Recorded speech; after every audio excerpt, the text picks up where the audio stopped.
এই সিজনে যদি কাঁঠাল দানার এই মজাদার রেসিপিটি আপনি একবার ট্রাই না করেন তাহলে সারা বছর আফসোস করবেন। কাঁঠাল দানার মিষ্টি স্বাদের সাথে মাছের ডিমের কম্বিনেশনে যে এত স্বাদ সেটা এই রেসিপিটি না খেলে আপনি বুঝবেনই না।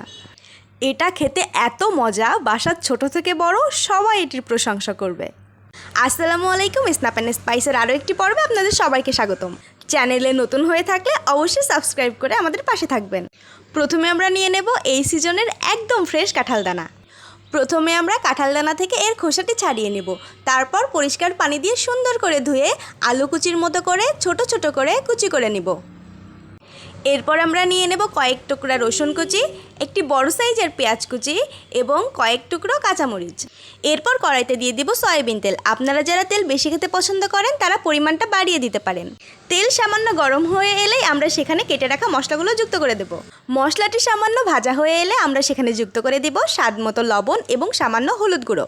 সব কিছুকে ভালো মতো মিশিয়ে নিয়ে আমরা দিয়ে দিব কুচিয়ে রাখা কাঁঠাল বিচি। এরপর হালকা আঁচে কাঁঠাল বিচিগুলোকে নাড়িয়ে চাড়িয়ে সুন্দর করে ভাজতে হবে। কাঁঠাল বিচি যদি প্রথমে এভাবে ভেজে নেওয়া হয় তাহলে খুব সুন্দর একটি ঘ্রাণযুক্ত হয়, যেটা রান্নার স্বাদকে আরও অনেক গুণ বাড়িয়ে দেয়। এখানে আমরা যুক্ত করে দিব সামান্য পরিমাণ পানি। মাছের ডিমটি আমি সুন্দর করে পরিষ্কার করে নিয়েছি, এখন এটিকে প্রসেস করব। তার জন্য যুক্ত করে দিব সামান্য পরিমাণ পানি। এরপর ভিডিওতে দেখানো প্রসেসে হাতের সাহায্যে আমরা মাছের ভিতরে থাকা সব শিরাগুলোকে সুন্দর মতো বের করে নেব। প্রসেস করার পর আমরা মাছের ডিমগুলোকে রান্নার মধ্যে যুক্ত করে দেব।